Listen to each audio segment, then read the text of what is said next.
Hello everyone, welcome back to the channel. In today's quick video, I'm going to show you how to reset Philips air purifier.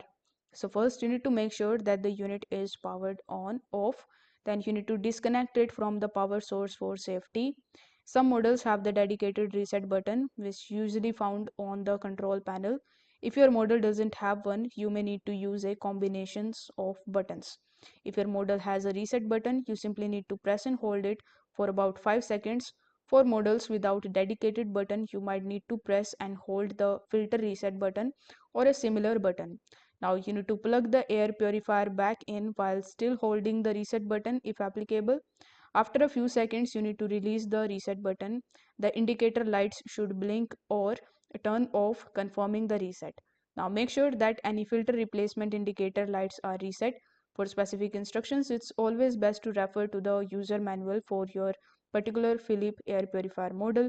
If you no longer have the manual, you can often find it on the Philips website by searching for your model number.